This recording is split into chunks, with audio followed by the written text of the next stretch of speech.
목사님께서 나오셔서 우리서 11장 23절 말씀으로 당신은 특별합니다 이 말씀을 전도하실 때 크신 은혜 함께 받으시기 바랍니다.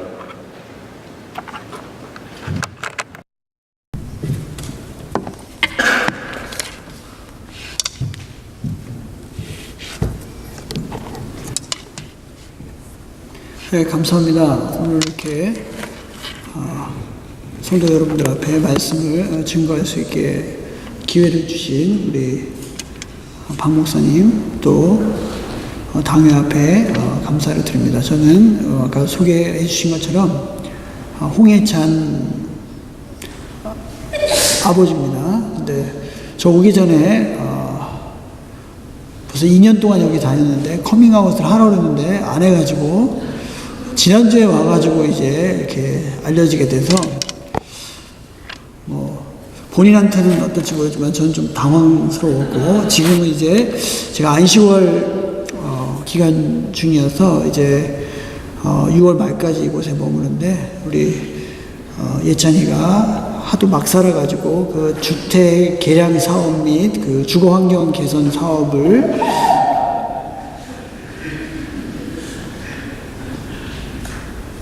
그 집도 비슷할 것 같아요.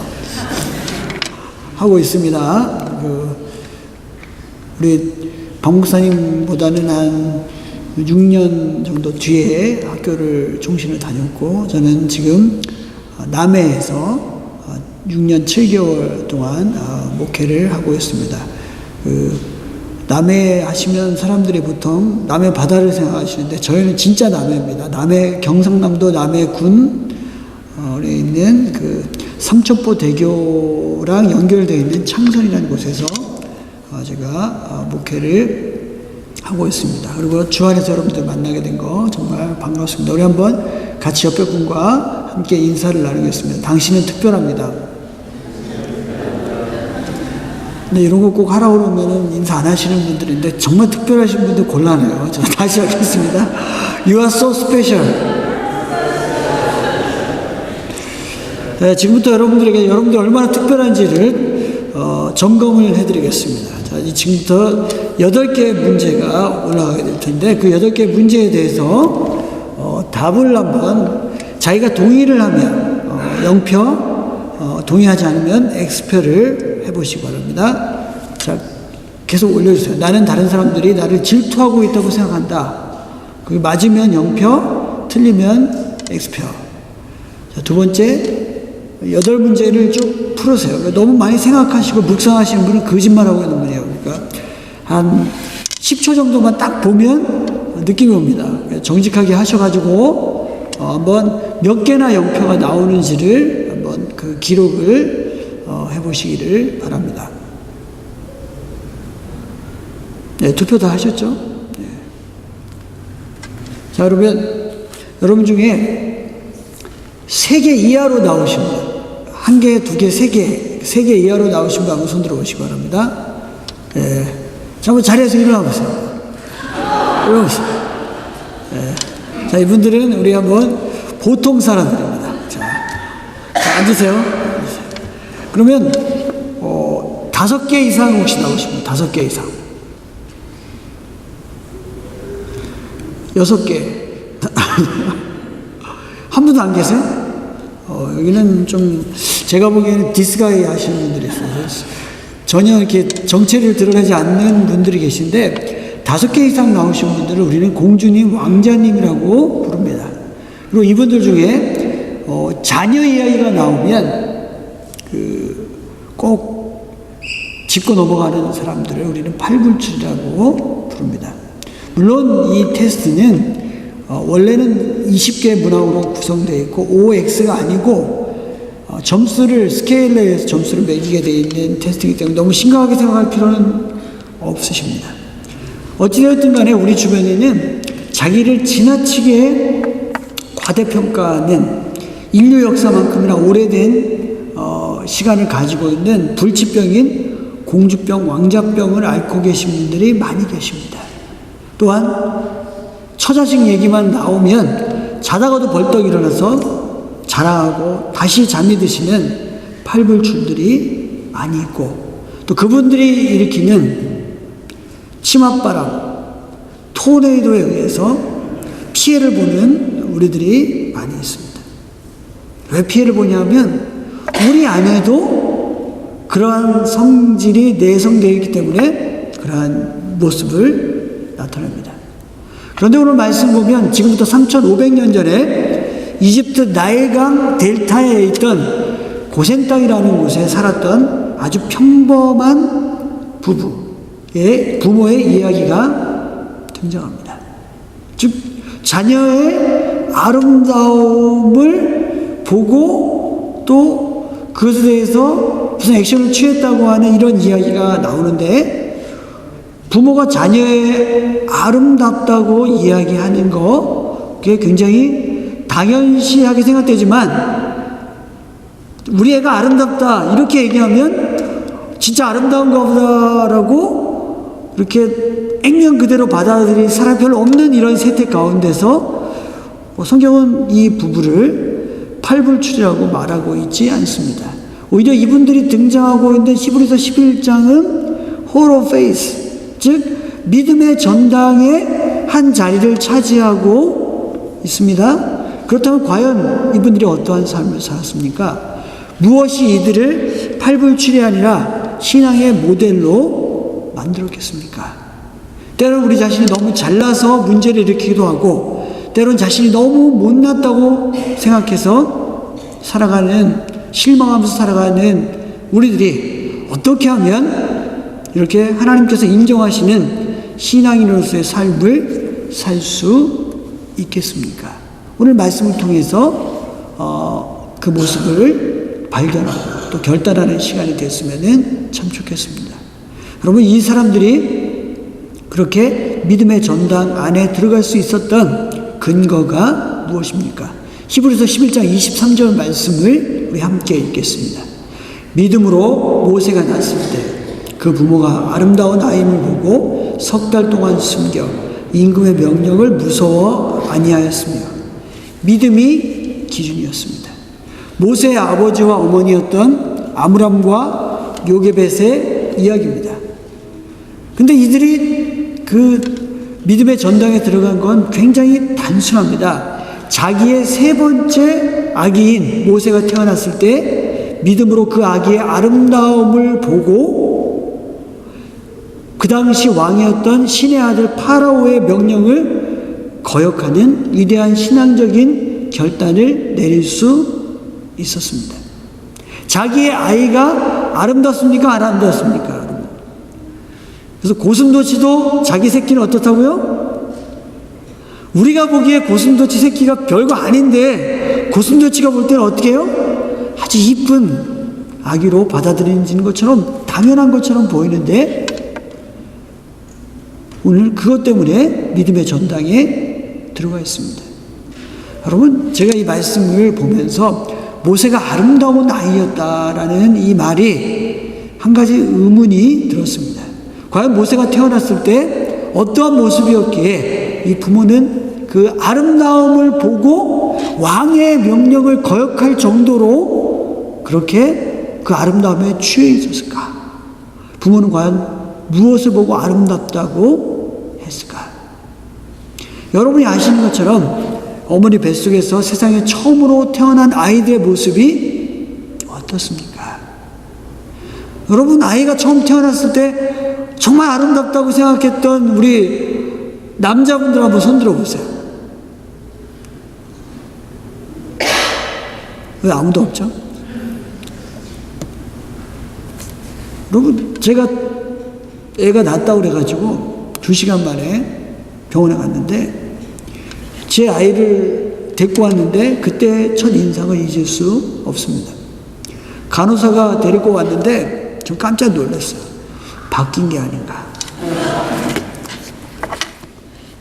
머리가 왜 이렇게 커요? 머리가 크고.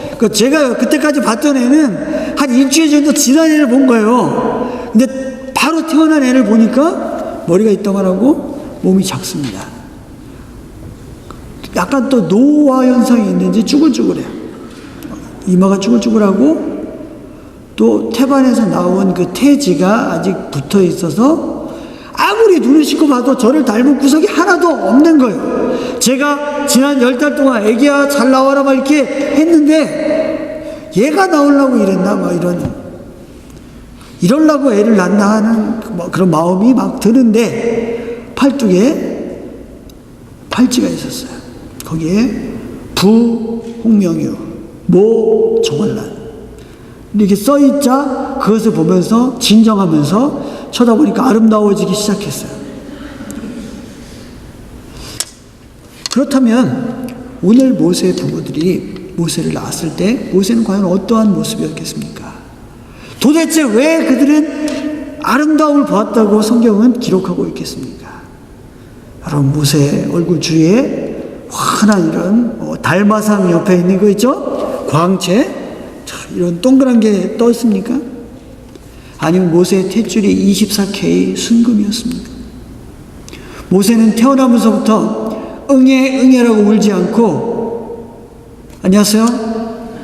반갑습니다? 이렇게 손을 흔들었겠어요? 아니면 나이스 to meet you 이렇게 인사했겠어요? 아니란 말이에요. 모세도 역시 뭐였다? 피덩이에 불과했어요. 그렇다면 모세의 부모들은 무엇인가 홀려서 착각을 한 것입니까? 그래서 왕의 명령을 어길 정도로 그렇게 엄청난 일을 했습니까? 성경은 분명히 모세의 부모들은 믿음으로 모세에게서 아름다움을 보았다고 증거하고 있습니다. 믿음으로 육안으로는 볼 수 없는 것들을 보았습니다. 그래서 모세를 숨겼습니다. 그런데 이것은 모세가 태어났을 시대를 이해하면 모세의 부모들의 행동이 얼마나 믿음에 근거한 것이라는 사실을 볼 수 있습니다. 여러분, 모세가 태어났던 시대는 어떤 시대입니까? 출애굽기 1장 7절 말씀 같이 봅니다. 이스라엘 자손은 생육이 중단하고 번식하고 창성하고 심히 강대하고. 저희 교회는 대한민국에서 최고 남쪽에 있습니다. 저희 교회 별명은 65세 이상의 성도들이 65%인 교회입니다. 근데 이거보다 훨씬 크게 읽습니다. 다시 읽겠습니다. 이스라엘 자손은 생육이 중다, 번식하고 창성하고 심히 강대하여 온 땅에 가득하게 되었더라. 요셉을 알지 못하는 새 왕이 일어나서 애굽을 다스렸으니. 행복 끝 고생 시작의 시기가 바로 모세가 태어난 시기입니다. 요셉을 모르는 새 왕이란 애굽의 18왕조의 창시자 아모시스를 말합니다. 왕이 왜 모세를 몰랐을까요? 요셉을 몰랐을까요? 이것은 요셉에 대한 객관적인 사실을 모른다는 것이 아니라 요셉과 관계가 없는 파라오가 나왔다는 것입니다. 요셉과 야곱과 이스라엘 백성에게 많은 호의를 베풀었던 17왕조 힉소스 왕조와는 달리 새 왕조는 애굽 백성들로 만들어진 왕조였는데 이스라엘 백성들에 대해서 적대적인 정책을 취했다는 것입니다.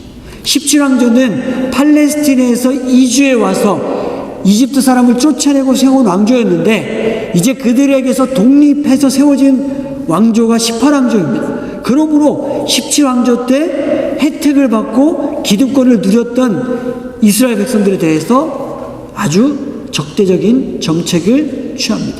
특권층에서 그들은 공사장 인부로 전락하게 되었습니다. 별 보는 사람들이 되어버렸어요. 새벽별 보고 나왔다가 저녁에 별 뜰 때 집에 들어가는 거예요. 그렇게 죽도록 일시키면 뭐 하겠어요? 밥 먹고 뭐요? 잠만 잘 텐데 애가 계속 태어나는 거예요. 그러니까 파라오가 또 명령을 내립니다. 남자아이가 나면 죽이라고 산파들에게 이야기했습니다. 그런데 어떻게 된 것이 숫자가 줄어들지 않고 계속 늘어나는 거예요. 산파들이 하나님을 두려워해서 거짓으로 이야기합니다.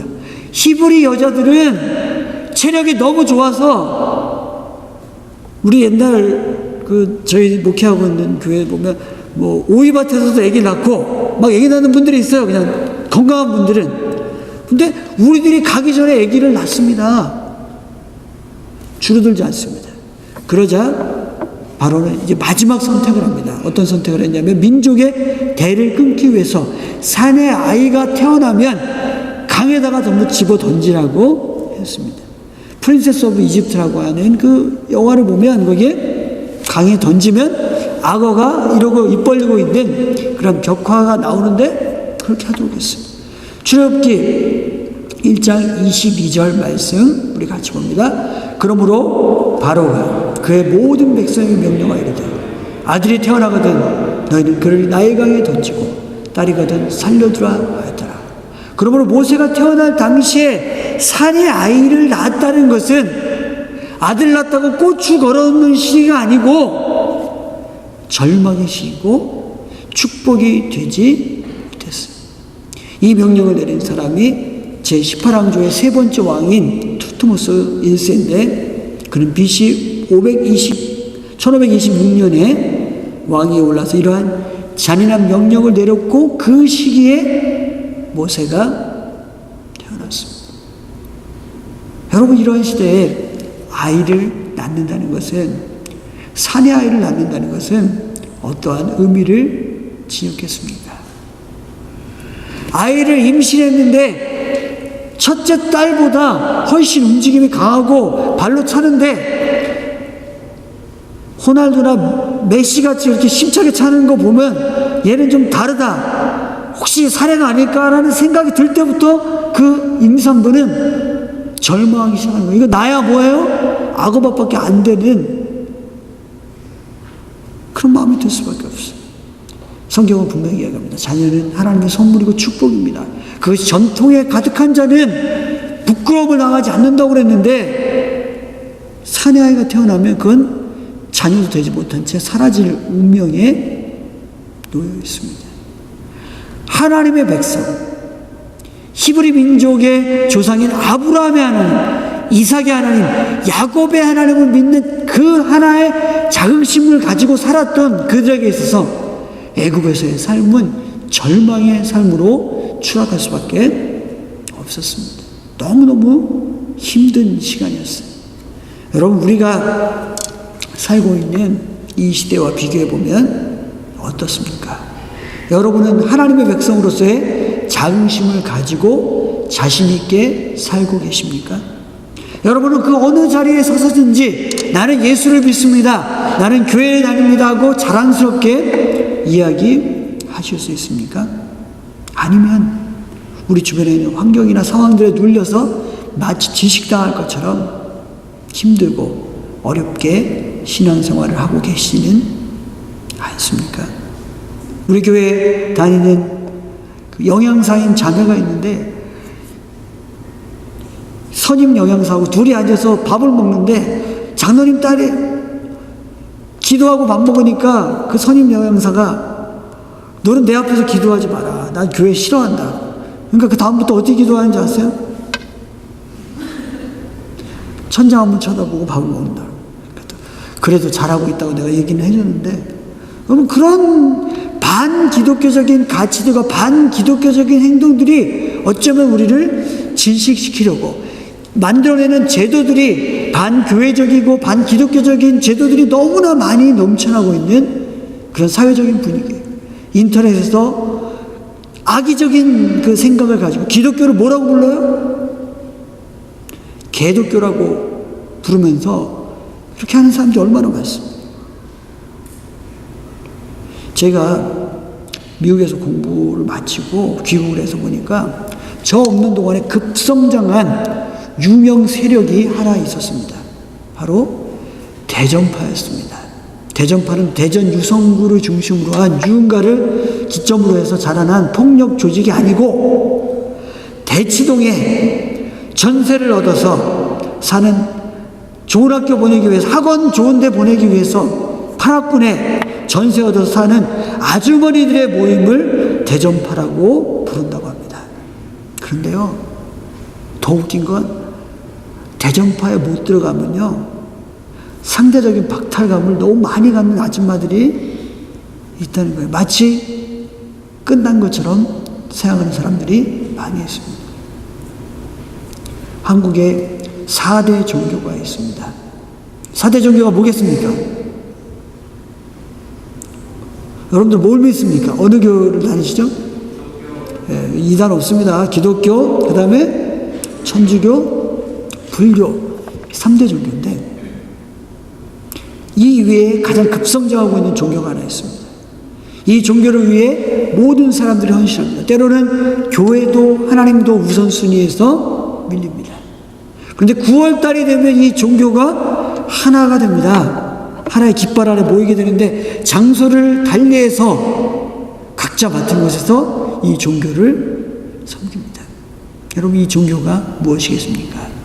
바로 대학교입니다. 대학교.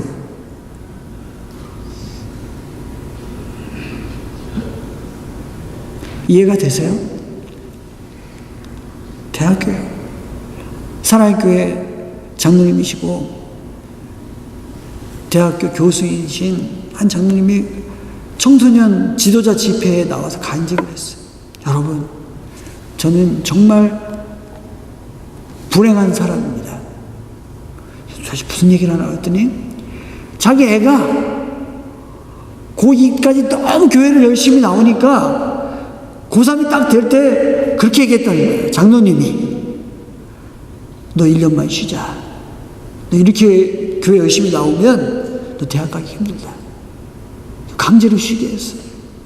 교회 오는 대신 어디 갔겠어요? 학원 가고 도서관 갔어요. 그래가지고 드디어 부인은 의사거든요.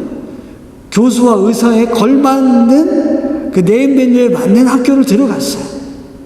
그러니까 이 장로님이 얼마나 기뻤겠어요. 우리 과정이 어떻게 됐든 성취가 되면 기뻐하면 한국 사람들은 항상 뭘 합니까? 감사금을 낸다고 이제 막 쓰는 거예요. 그러니까 아들이 피피 웃더라는 거예요. 아버지, 내가 대학 가는데 하나님이 해준 게 뭐 있습니까? 내가 교회 안 나갔고요. 내가 밤잠 안 잤고요. 내가 죽도록 노력해서 대학 가는데 무슨 감사금이요? 돌아오지 않습니다. 교회를 떠났어. 그 다음부터 이 집에 희한한 광경이 펼쳐지는데 새벽마다 부자가 대문 앞에서 만나는 거예요. 아버지는 성경책을 끼고 아들이 돌아오기 위해서 새벽기도회를 가기 위해서 나가고 아들은 이만큼 취해가지고 잠자기 위해서 들어오는 거예요. 그래서 다행히 한 10여 년 뒤에 이 아들이 하나님께 돌아왔어요. 다시 하나님 앞에 돌아와서 신앙생활을 하기 시작했어요. 그분이 이야기합니다. 대학교가 정말 하나님보다 더 위에 있을 때 모든 것이 다 망가지고 결국 자신은 자기가 저지른 그 잘못 때문에 10여 년의 시간을 뭐에 매달린 거예요? 그거 추수리에게서 매달리는데 사람들이 학교에 목을 매고 있습니다. 때로는 건강이, 때로는 물질이, 명예가, 쾌락이, 취직이 우리의 모든 가치를 압도해버릴 때가 많이 있습니다. 하나님을 믿는다는 것 자체가 입술로는 우리가 믿는다고 하는데 그것이 능력이나 의미를 가지지 못하는 순간이 굉장히 많아지고 있어요. 세계에서 제일 새벽기도를 많이 모이고 세계에서 제일 큰 교회라고 하는 교회들의 모습이 신문지상에 등장할 때 결국 그 핵심적인 문제가 뭔가를 집어보면 돈 때문이고 권력 때문이고 이런 가치 전도의 모습을 보여줄 때마다 우리들은 예수를 믿는다는 것이 또 이 험한 세상에서 신앙을 그래도 고백하고 있다는 것이 무엇을 의미할지에 대해서 절망할 때가 참 많다는 것입니다. 그런데요, 이렇게 이스라엘 백성들이 아들을 낳아도 기뻐할 수 없었던 이 절망의 암흑기에 한 줄기 빛과 같은 일이 벌어졌는데 그것이 바로 모세의 부모가 했던 일이기 때문에 하나님은 그 어둠 속에 보석과 같이 빛과 같이 빛나고 있는 그들의 믿음을 봤다는 겁니다. 그리고 그들을 히브리서 11장에 믿음의 반열에 놓으신 거예요. 그들은 어떠한 이유에서 그렇게 행동했습니까? 출애굽기 2장 1절 2절 말씀 같이 보겠습니다. 레위 족속 중 한 사람이 가서 레위 여자에게 장가들었더니 그 여자가 임신하여 아들을 낳았다. 그가 잘생긴 것을 보고 석 달 동안 그를 숨겼습니다. 그들은 모세의 아름다움을 보고 석 달을 숨겼습니다. 모세가 잘생겼다라는 이 말이 바로 히브리서 11장에 아름다웠다라고 하는 그 말하고 같은 의미입니다. 즉 이것은 외적인 아름다움이 있었다는 겁니다. 과연 모세의 부모들이 본 아름다움은 어떤 것이었겠습니까? 모세는 어떻게 해서 다른 아이들처럼 나일강에 던져지지 않고 구원을 받게 되었겠습니까? 사도행전 7장 18절부터 20절 말씀에 스데반이 이 모세의 기사를 설명을 하면서 그는 이렇게 그 부분을 우리에게 소개합니다. 같이 봅니다. 요셉을 알지 못하는 새 이름이 애국 왕위에 오르매 그가 우리 족속에 교활한 방법을 써서 조상들을 괴롭게 하여 그 어린아이들을 내버려 살지 못하게 하려 할세 그때 모세가 나는데 하나님 보시기에 아름다운지라 그 부친의 집에서 석 달을 기르다니 하나님이 주신 아름다움을 보았다는 것입니다. 여러분 사실적으로 놓고 보면 객관적으로 보면 나일강에 버려진 아이와 모세와는 아무런 차이가 없습니다. 외형적으로 보면 차이가 없는 핏덩이에 불과했어요. 그들도 역시 부모의 자녀고 모세도 부모의 자녀였습니다. 차이가 있다면 어디에 있겠습니까? 그것은 아이들에게 있는 것이 아니고 버려진 아이들의 부모와 모세의 부모의 차이였다는 거예요. 모세의 부모는 나일강에 자신의 아이들을 버리는 부모들이 보지 못한 것을 보았어요. 오늘 스데반이 이야기한 것처럼 모세가 가지고 있는 어떤 아름다움이요? 하나님이 보시기에 아름다운 것.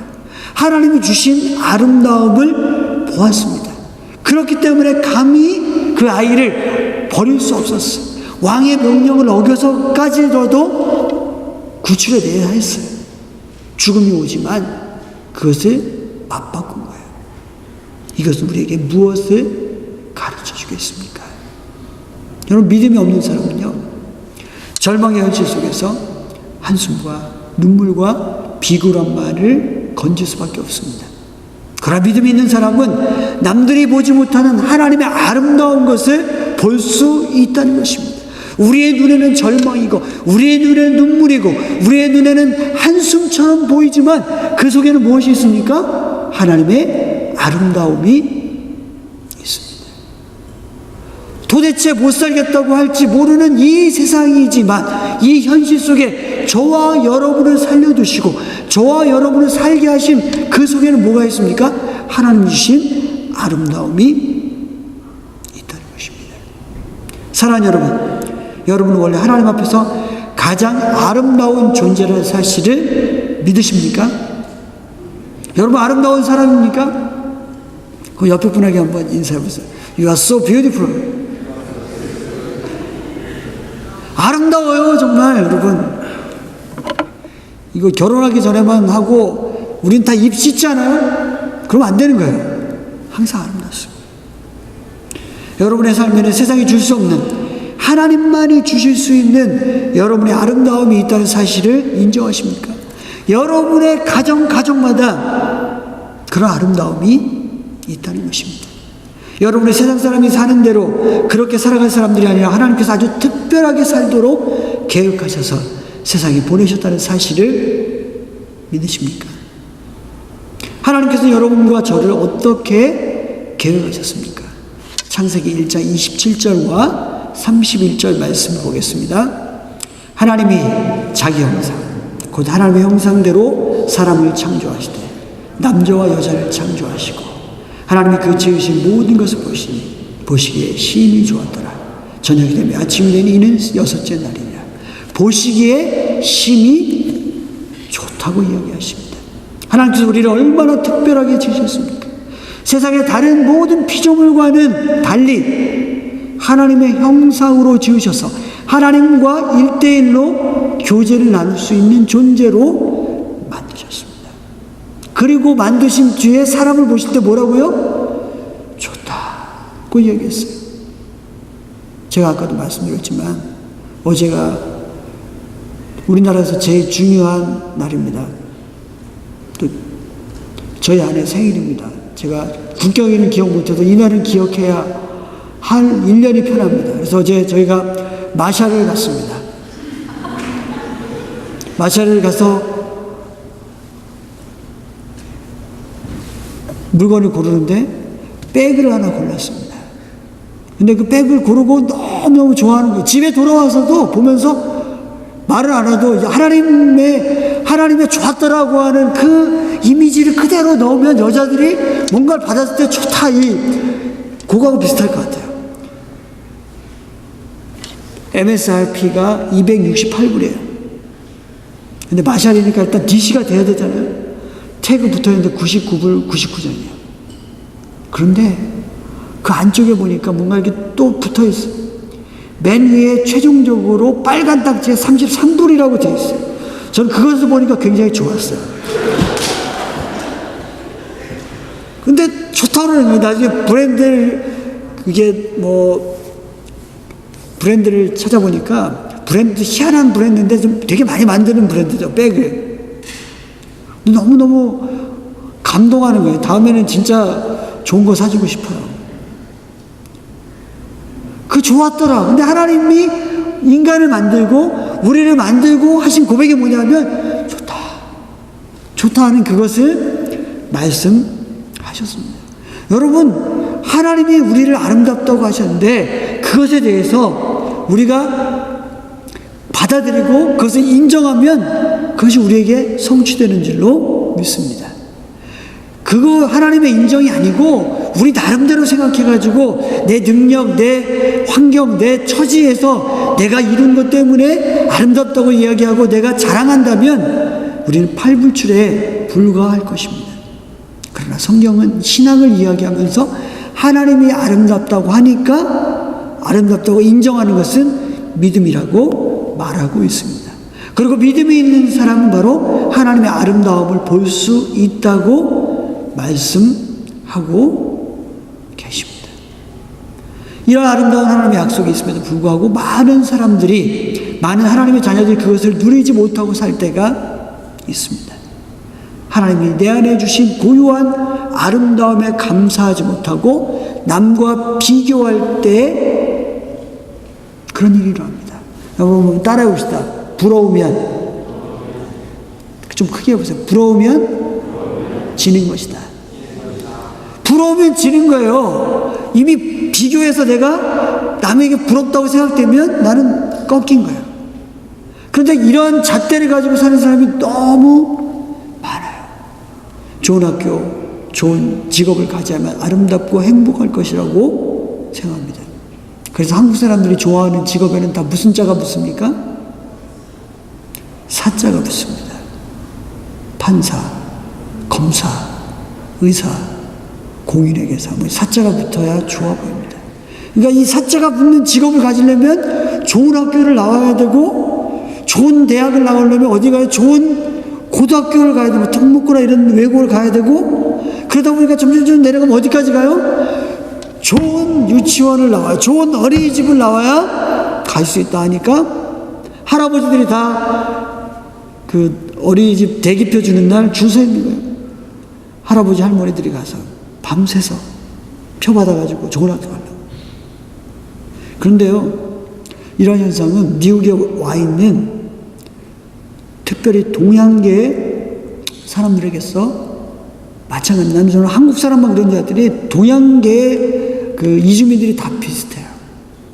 Honoring God without dishonoring your parents라는 책이 있습니다. 그 IBF 그 간사들이, 미국에 있는 간사들이 자기가 헌신하게 된 그 간증문을 쓴 건데, 이제 부모들이 이제 간사가 된다고 그럴 때 다 말렸던 이야기를 하면서 그 중에 등장하는 얘기가, 부모들이 좋아하는 직업에는 모두 다 알파벳 R자와 관련이 있다는 사실이 기록되어 있어요. Doctor, Lawyer, Engineer. 그러다 보니까 제가 UC 샌디에고에 있는 샌디에고에 5년 정도 살았는데 매년 학생들이 많이 옵니다. 근데 거기에 오는 학생들의 메이저를 보면 대부분 바이오나 이콘이에요. 근데 제가 몇 명 정도 모이나 해가지고 봤더니 거기 있는 UC 샌디에고에 있는 바이오 전공자들의 숫자를 다 합치면 미국에 있는 메디컬 스쿨 정원보다 많아. 그런데 바이오가 그 학교만 있냐면 UCLA도 있고 UC 리버사이드도 있고 다 있단 말이야. 그러니까 학생들이 대학교 1학년 때는 닥터였다가 2학년 때는 덴티스트로 내려가고 3학년 때는 수의과 의사로 내려가고 4학년 때는 파머시스트로 내려가고 졸업하고 나서 또 완전히 바뀌는 것을 볼 수 있습니다. 사랑하는 여러분, 천국은 의사만 갑니까? 천국이 병원입니까? 왜 의사가 되어야 합니까? 판사, 변호사만 천국 갑니까? 천국이 대법원입니까?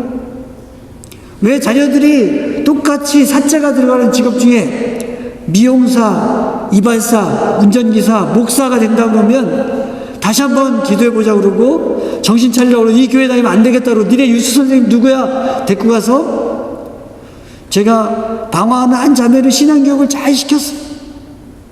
잘 시켜가지고 이 자매가 선교에 헌신했어요. 권사님이 날 부르더라고. 목사님 우리 애가 이상해졌어요. 목사님 만난 다음에 갔어요. 원래 이거 하면 안 되는데 왜 선교사 한다는 거야? 얘 딴 거 해야 되는데 뭐라고 할 말이 없어. 그 권사님을 위해서 기도해야 돼. 애를 위해서 기도하는 거야. 여러분 이거 아니잖아요. 우리 모두에게 주신 하나님의 아름다움이 있는데 그거 다 어디에 맞춰져 있는가요? 파라오가 만들어낸 그 기준에 맞춰져 있으니까 애 다 갖다 버리는 거예요. 그러나 하나님의 기준에 맞춰보면 아름다움이 있다니까요. 놀라운 것들이 있잖아요. 저희 집에 아들이 둘이 있는데요. 큰애가 여기에서 공부하고 있는 예찬이고 작은 애는 피아노를 전공해서 지금 볼티모어에 있는 피바디에서 박사과정에 있습니다. 20개월 차이인데 어려서부터 둘이 자라면서 항상 사람들의 관심을 받았던 것은 둘째였습니다. 우리 큰애도 가끔 관심을 받았어요. 사고 쳐가지고 머리가 깨진다든지 뭐 이래가지고 관심을 무척 많이 받았어요. 걱정스럽다 뭐 이런데 작은 애는 어려서 이제 예찬이가 안아주다가 방바닥에 부딪혀가지고 정강이뼈가 금이 가가지고 깁스를 했는데 그때 한 2살 갓 됐을 텐데 이제 못 움직이니까 심심하니까 영어 비디오를 빙뱅붕이라고 영어 비디오를 빌려다가 틀어줬는데 한 달 만에 영어 글자를 보고 읽기 시작하는 거예요. 파닉스를. 믿음이 없으시군요. 다 이게 왜 안 믿으세요? 놀라운 얘기예요. 놀라워. 파닉스.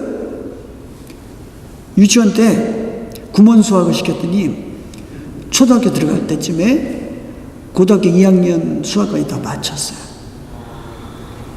할렐루야. 아멘 하셔도 돼요. 지금 24살인데 초등학교 6학년 때 대학에 입학해서 계속해서 피아노를 치고 있습니다. 예찬이도 잘하는데 둘이 비교가 되면 늘 고개를 숙일 수밖에 없었습니다. 예찬이가 잘했던 게 하나 있어요. 철학이에요. 철학. 난 안 돼. 난 못해. 난 바보야. 이런 인생의 깊은 50이 되어서야 드디어 깨닫는 그 진리를 5살, 6살 내가 깨닫기 시작하더라고요. 깊은. 근데 그거 보면 참 마음이 아팠어요. 미국 오기 전에요.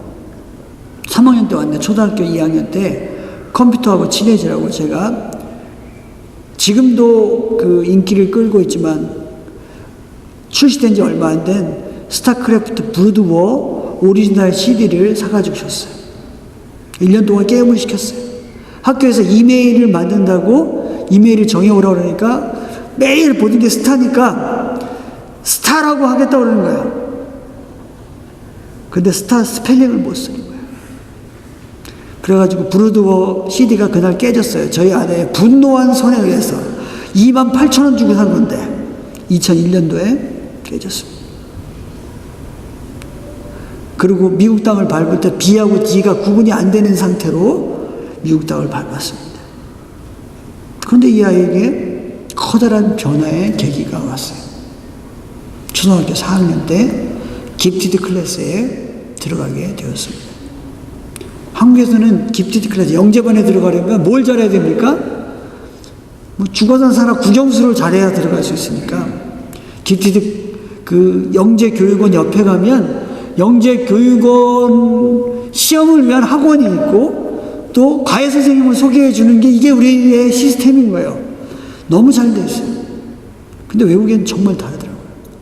영재반 지원서를 갖고 왔는데 이제 증빙 서류를 만들어야 되잖아요. 쓰고 포스트폴리오를 내야 되는데 낼 게 없어. 낼 게 뭐 성적으로도 안 되고 아무것도 안 되니까 뭔가를 증명해 보이기 위해서 생각하고 궁리하고 기도했어요. 그런데 한 가지 떠오르는 게 있었어요. 한 단어가 떠올랐는데 크리에이티비티, 창의성. 어려서부터 창의성이 뛰어나서 기발한 일을 참 많이 했어요. 다 애들은 지나가는데 그 하수도 속에서 뭐가 번쩍번쩍거리는 게 있으니까 저게 뭘까 해가지고 손을 넣었어요. 쥐한테 물려가지고 그것도 바로 얘기해야 되는데 밤에 얘기해가지고 응급실에 제가 차 몰고 가서 어떻게 다쳤어요? 근데 그냥 다쳤어요 하고 있는데 쟤는 옆에서 계속 쥐 그래가지고 내가 참 마음이 그러니까 사고를 많이 쳤어요. 기발한 일 많이. 근데 특별히 뭘 잘했냐면 레고를 잘해요. 레고를 가지고 그렇게 많은 다양한 걸 만들어내는 그런 능력이 있었어요. 그래서 제가 레고로 만든 그 사진을 찍어가지고 우리 아이는 창의성이 무척 뛰어나다 이렇게 써가지고 서류를 냈는데 영재반이 됐어요.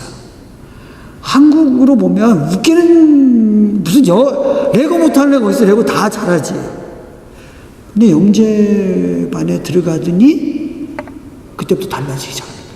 그전에는 계속 비교해가지고 나는 아무것도 안 돼, 나는 못해 이렇게 했는데 바로 나에게 잘할 수 있다는 것, 나를 인정해주는 뭔가가 있다는 것을 하나님이 자기에게 주신 그것이 있다는 것을 알게 되었어요.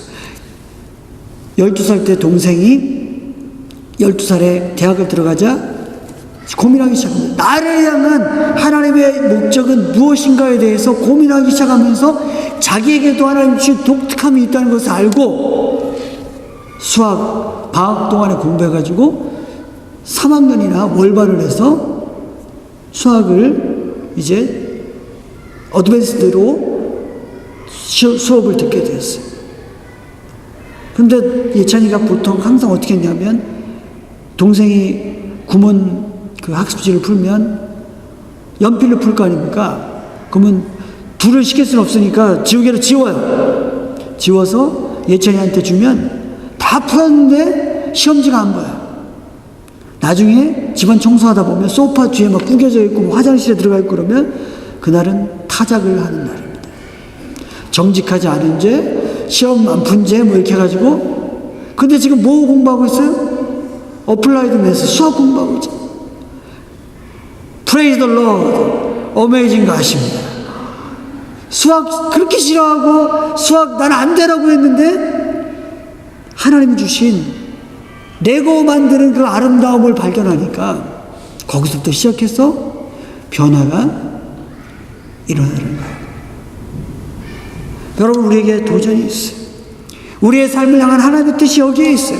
여러분은 특별합니다. 남과 비교하지 마시고 여러분에게 주신 그 특별함을 볼 수 있기를 원합니다. 하필이면 왜 나는 미국 중에서도 제 가운데 이 미조리 콜롬비아에 와서 살까? 조금 외지긴 하더라고요. 제가 여기 와서 보니까. 제가 살았던 미국하고는 좀 달라요. 그렇지만 여기에 아름다움이 있어요. 전 그 카디날이 우는 그 모습을 보면서 텍사스에서 못 봤던 새인데 저 너무 빨간 새가 막 그 아름답게 노래하는 그 모습을 보면서 그 송어들이 막 그 헤엄치는 그 스프링을 보면서 놀라운 아름다움들이 여기 있어요. 마찬가지로 저와 여러분에게 하나님 주신 아름다움이 있음을 믿으시기 바랍니다. 저와 여러분을 예수 그리스도를 통해 구원하시고 하나님 백성 삼으실 때 이미 하나님은 우리에게 모든 것을 주셨어요. 다만 뭐예요? 그 아름다움을, 그 아름다움의 원석을 발견하지 못하고 부러워하고 비교하고 자책하고 밑으로 가라앉으니까 보지 못하는 것입니다. 사랑하는 여러분, 이제 믿음의 눈을 뜹시다.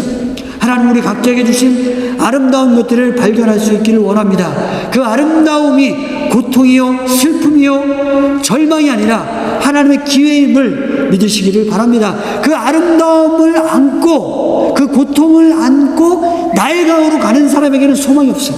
그러나 그것을 안고 하나님의 눈으로 바라볼 때에 하나님이 거기서 일하실 것을 믿습니다. 그 아름다움에 대해서 감사하십시오. 매일매일 사시면서 하나님이 그것을 통해 아름다운 것들을 이루실 것을, 일하신 하나님을 기대하면서 살 수 있기를 원합니다. 그것이 믿음입니다. 그것이 하나님의 특별한 축복의 통로입니다. 그 놀라운 역사가 이루어지는 저와 여러분 삶 되기를 주님의 이름으로 축원드립니다.